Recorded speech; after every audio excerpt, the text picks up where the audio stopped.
Sistem gerak pada tumbuhan. Bergerak adalah salah satu ciri makhluk hidup. Tumbuhan merupakan makhluk hidup, oleh sebab itu tumbuhan dapat bergerak. Hanya saja tumbuhan bergerak secara pasif, sedangkan hewan bergerak secara aktif. Maksudnya, tumbuhan bergerak secara pasif itu tidak berpindah tempat.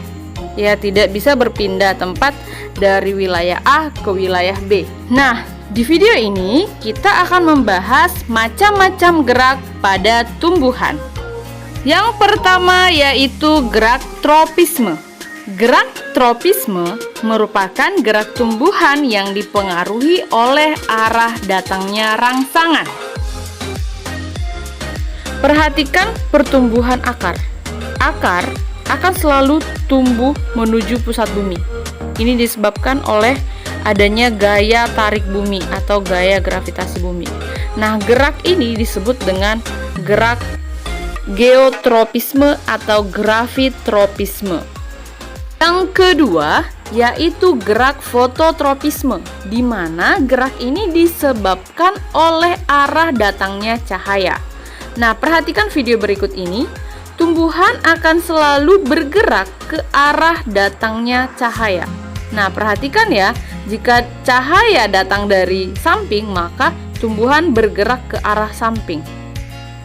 Yang ketiga adalah gerak stigmotropisme, di mana gerak ini disebabkan oleh pengaruh rangsangan berupa sentuhan atau persinggungan.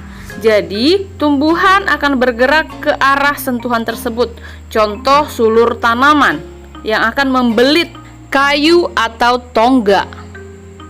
Dan yang terakhir adalah gerak hidrotropisme, di mana gerak ini disebabkan oleh pengaruh rangsangan air. Jadi dia akan bergerak ke arah datangnya air. Contohnya gerak pada pertumbuhan akar menuju sumber air.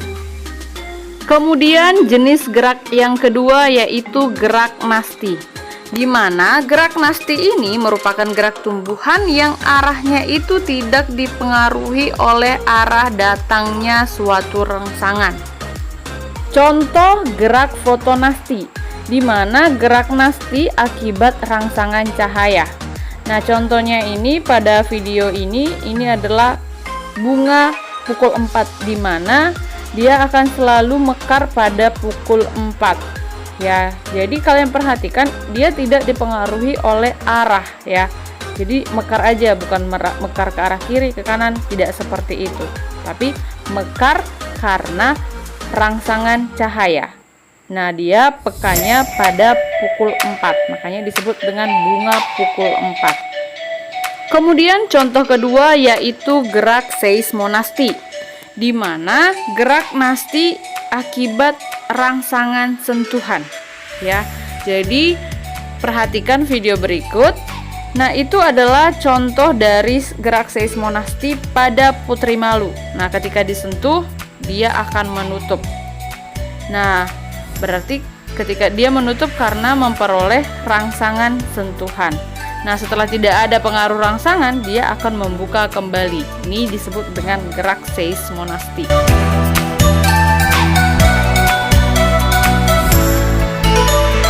Kemudian gerak yang ketiga yaitu gerak taksis, di mana gerak taksis ini adalah gerak berpindah tempat dari seluruh bagian tumbuhan yang arah perpindahannya dipengaruhi oleh jenis rangsangannya.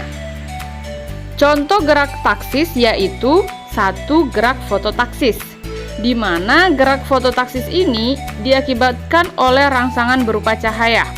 Nah, coba perhatikan video berikut.